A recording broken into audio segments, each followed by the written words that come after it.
ராமானுஜதயா பாத்திரம் ஞான வைராக்கிய பூஷணம் ஸ்ரீமத் வெங்கடநாதாரியம் வந்தே வேதாந்த தேசிகம் லக்ஷ்மீநாத சமாரம்பாம் நாதயாமுனமத்யமாம் அஸ்மத் ஆச்சாரிய பர்யந்தாம் வந்தே குரு பரம்பராம் யோ நித்யமச்சித பதாம்பத யுக்ம ருக்ம வியாமோதஸ்தராணி திருநாய மேனே அஸ்வத் குரோர் பகவதௌஸ்ய தயைக சிந்தோஹோ ராமானுஜஸ்ய சரணௌ பிரபத்யே மாதா பிதா யுவதயஸ்தனயா விபூதிஹி சர்வம் யதேவ நியமனேன மதன்பயானாம் ஆத்யஸ்லலே குலபதேர்வகுலாபிராமம் ஸ்ரீமத் ததங்கிரி யுகலம் பிரணமாமி மூர்த்தனா பூதம் சகஸ்ர மகாத்வயப்பட்டநாத ஸ்ரீ பக்தி சேர குலசேகர யோகிவானாம் பக்திரான் திருணேன் பரகால இதீந்திர மிஸ்ராம் ஸ்ரீமத் பராங்குச முனிம் பிரணதோஸ்மி நித்வம்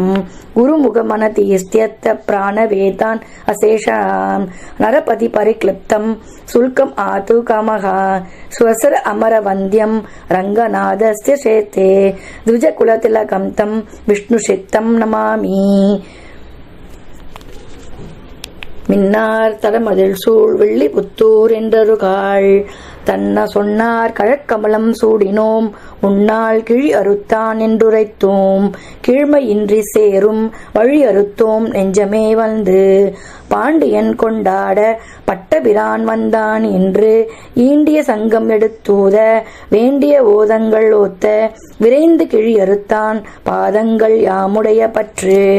ஆழ்வார் எம்பெருமான் ஆச்சாரியன் தேசிகன் திருவடிகளே சரணம். மேலாதுங்கஸ்தன கிரிதடி சுப்தம் உத்போத்ய கிருஷ்ணம் பாராத்யம் ஸ்வம் ஸ்ருதி சகசிரத் சித்தம் அத்யயா பயந்திகி ஸ்ரோஷ்டிஸ்த்யாயாம் சிரஜி நிகிலதம் யாபலாத் கிருத்ய புங்கதே கோதாஸ்யை நமஹிதம் பூய ஏவஸ்து பூயஹ.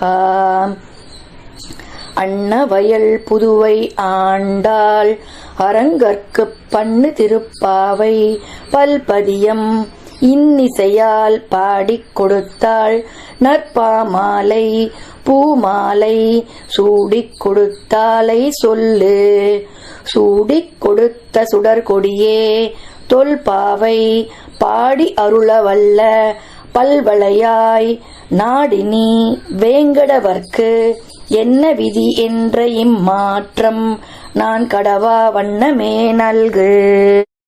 வணக்கம். தனுர் மாசத்துல நம்ம திருப்பாவையை தொடர்ந்து அனுபவிச்சுன்னு வந்துருக்கோம்.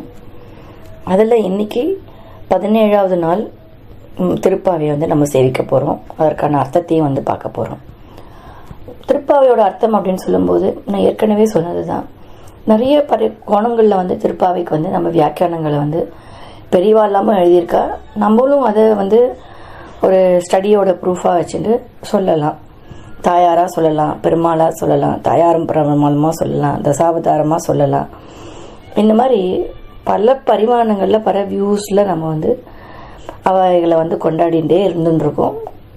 ஸோ இப்போ நம்ம இந்த தனுர் மாதத்தில் 2024 எப்படி அனுபவிச்சுட்டு இருக்கோம் அப்படின்னா, சாமான்யமான மனிதனுடைய வாழ்க்கையில் இதை நம்ம எப்படி அனுபவிக்கலாம், இதை நமக்கு என்னெல்லாம் உணர்த்தி இருக்கு அப்படின்றது தான் நம்ம கொஞ்சம் சம்பிரதாயமாகவும் லௌகீகம் கலந்து நம்ம அனுபவிச்சுன்னு வந்துட்டுருக்கோம். இன்றைக்கி இந்த 17வது நாள் பாசுரத்தில் என்ன பண்ணுறா அப்படின்னா, 16 நாளாக ஒருத்தரையாக எழுப்பின்னு வந்துட்டு இருந்தா. அந்த எழுப்புறதுலேயும் நமக்கு தினம்தோறும் நம்ம வாழ்க்கையில் நம்ம செய்யக்கூடிய அந்த விஷயங்கள் என்ன, அந்த லைஃப் ஸ்கில்லை பற்றி அழகாக சொல்லிட்டு வந்துட்டுருக்கா. இன்றைக்கி அவள் கண்ணனை போய் நேரடியாக எழுப்பலாம், ஆனால் அந்த மாதிரி எழுப்பலை. என்ன பண்ணுறான்னா, பலதேவருடைய நந்தகோபருடைய அரண்மனை வாசலில் போய் நின்றுட்டு கூப்பிட்டா, வாசக்கதவை திறன்னு சொல்லி வாசக்கதவை திறந்ததுக்கப்புறம் உள்ளே போயிட்டா. உள்ளே போய் நந்தகோபர், யசோதை, பலராமன் இவாளை அவள் எழுப்புறா. அம்பரமே தண்ணீரே சோரே அறம் செய்யும் எம்பெருமான் நந்தகோபாலா எழுந்திராய், கொம்பானார்க்கு எல்லாம் கொழுந்தே குலவிளக்கே எம்பெருமாட்டியே சோதாய் அறிவுராய், அம்பரம் ஊடு அறுத்து ஓங்கி உலகளந்த உம்பர் கோப்பானே உறங்காது எழுந்திராய் செம்பற்பொன் கழடி செல்வா பல தேவா உம்பியும் நீயும் உறங்கேலோரெம்பாவாய் அப்படின்னு அம்பரமே தண்ணீரே அப்படின்னு வந்து சோரே அருஞ்செய்யும் அப்படின்னு சொல்றா. இங்க வந்து நம்ம அம்பரம் அப்படின்னா என்னன்னா ஆடை அப்படின்னு அர்த்தம். அறிவுராய் அப்படின்னா அறிந்து உணர்ந்து எழுந்திருக்க வேண்டும் அப்படின்னு அர்த்தம். ஊடறுத்து அப்படின்னா துளைத்து கொண்டு, உம்பி அப்படின்னா தம்பி அப்படின்னு அர்த்தம். அம்பரமே தண்ணீரே சோரே அறஞ்செய்யும்னா ஆடை என்ன, தண்ணீர் என்ன, அன்னம் என்ன, என்ன தர்மம் செய்யும் என் தலைவனே நந்தகோபாலனே எழுந்திருக்க வேண்டும் அப்படின்றார். கொம்பனார்க்கெல்லாம் கொழுந்தே குலவிளக்கே எம்பெருமாட்டி யசோதாய் அறிவுராய் என்றார். மஞ்சிக் கொம்பு போன்ற பெண்களுக்கெல்லாம் முதன்மையான கொழுந்தே எங்கள் குலவிளக்கே, எங்கள் தலைவியே யசோதா, எங்கள் குறை அறிந்து எழுந்திருக்க வேண்டும் அப்படின்னு வந்து யசோதைய வந்து எழுப்புறார். உம்பர் கோப்பானே உறங்காது எழுந்திராய் செம்பொற் கழடி செல்வா பலதேவா உம்பியும் நீயும் உறங்கேலோர் எம்பாவா என்றார். அடுத்தது பலராமன் ஆகாசத்தை துளைத்து உயர வளர்ந்து அளந்த தேவர்களுக்கு தலைவனே, அதாவது திருவிக்கிரம அவதாரத்தை வந்து சொல்ற. ஆகாசத்தையே புலந்து அளந்தியே அனைத்து தேவர்களுக்கெல்லாம் தலைவனே, தேவாதி ராஜனே தூங்காமல் எழுந்திரு, செம்பொன் வீரக்கழலறிந்த திருவொளிகளை உடைய செல்வனான பலராமனே. இங்க எதை வந்து அவ காட்டுற, திருவிக்கிரமனா வந்தவனே நாராயணன் தான். இப்ப பலராமனா வந்திருக்கிற நீயும் அந்த நாராயணன் தான். இப்படி திருவிக்கிரமமா வந்து உலகையே அளந்தாலே ஆகாசத்தையே புலந்து கொண்டு உனது திருவிக்கிரமான கால்கள் வந்து சென்றதே, அதான் ஆகாசத்தை எல்லாம் துளைந்து உயர வளர்ந்து அப்படின்னு சொல்ற. உம்பர் கோபானே உறங்காதே, அம்பரம் ஊடு அறுத்து, அதாவது அம்பரம் ஊடு அறுத்து அப்படின்றா. அப்படின்னா அந்த ஆகாசத்தையே அறுத்து கொண்டு அகில லோகங்களையும் பிளந்து கொண்டு உனது கால்கள் சென்றதல்லவா திருவிக்கிரமனா நிந்தையே. அப்பேற்பட்ட நாராயணனே பலராமனே, இங்க வந்து பலராமனா இருந்திருக்கியே. நீயும் வந்து உன் தம்பியான கண்ணனும், நீயும் உன்னோட தம்பியான கண்ணனும் தூங்கிட்டு இருக்கீங்களே, எழுந்துருங்க அப்படின்னு சொல்லி இவா 3 பேரையும் இங்க வந்து அவ வந்து எழுப்புறான். இதையும் நம்ம வந்து ஒரு நாளும் ஒரு விஷயத்த வந்து நம்ம சொல்லிட்டு வரோம். இன்னைக்கு நம்ம என்ன சொல்ல போறோம்னா, ஒரு முறை இஞ்சிமேட்டு அழகிய சிங்கர் வந்து திருப்பாவை உபன்யாசம் நிகழ்த்தி கொண்டிருந்தார். அந்த சமயத்துல வந்து மனநலம் குன்றிய ஒருவர் வந்து ஒரு புது வேஷ்டி வேணும் வந்து கேட்டார். மடத்து நிர்வாகியிடம் வந்து அழகிய சிங்கர் வந்து வாங்கி கொடுங்க அப்படின்னு சொல்லி அவர் வந்து அனுப்பி வைத்தார். அடுத்த சில நாட்கள் என்ன ஆயிடுச்சுன்னா, தர்மம் குறித்து அம்பரமே அப்படின்னு ஆடை குறித்து அவர் வந்து பேசிட்டு இருந்தார். திருப்பாவைக்கு வியாக்கியானம் சொல்லிட்டு இருந்தார். அப்போ முன்னாடி அந்த மனநலம் குன்றின ஒருவர் வந்து ஆடை வேணும்னு கேட்டார் இல்லையா, அவரோட நினைவுக்கு இவருக்கு வந்துடுத்து. வந்த உடனேவும் உபன்யாசத்தை நிறுத்திட்டு அவருக்கு வேஷ்டி கொடுத்தீங்களா அப்படின்னு சொல்லி கேட்டார். ஆனா அவருக்கு வேஷ்டி கொடுக்கலன்னு வந்து இவருக்கு தெரிய வந்த உடனேவும் வேஷ்டியை கொடுத்தாதான் உபன்யாசம் மேற்கொண்டு அப்படின்னு வந்து சொல்லி உபன்யாசத்தை நிறுத்திட்டார். உடனே நிர்வாகத்துல இருக்கிறவா எல்லாரும் பதறி போய் அந்த மலநலம் குன்றியவரை பார்த்து அவருக்கு வந்து வேஷ்டியை வந்து கொடுத்தாச்சு.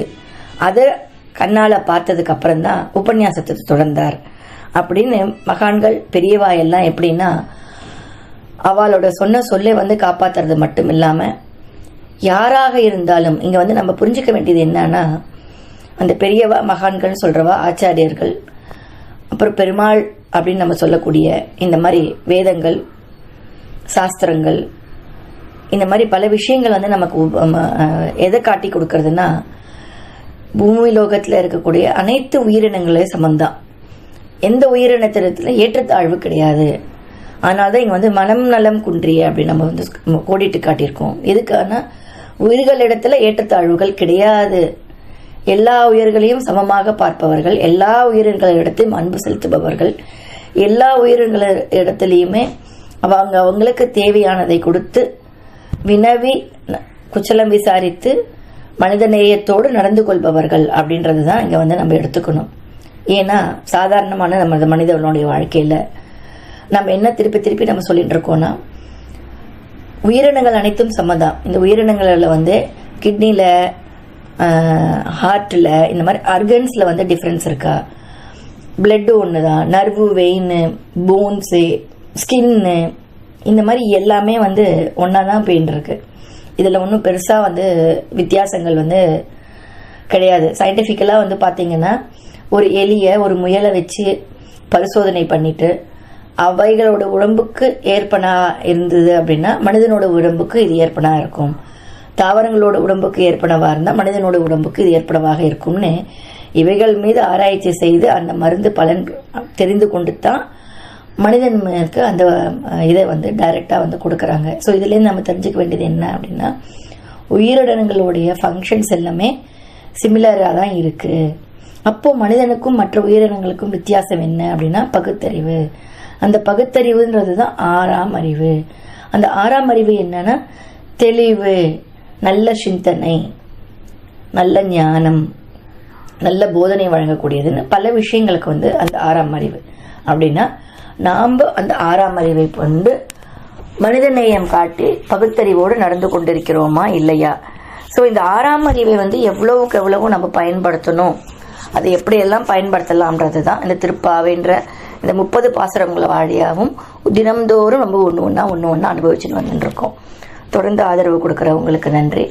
தொடர்ந்து நம்ம சேனலை வந்து சப்ஸ்கிரைப் பண்ணுங்கள். உங்களுடைய கமெண்ட் செக்ஷனில் உங்களுடைய ஃபீட்பேக்கை வந்து கொடுங்க.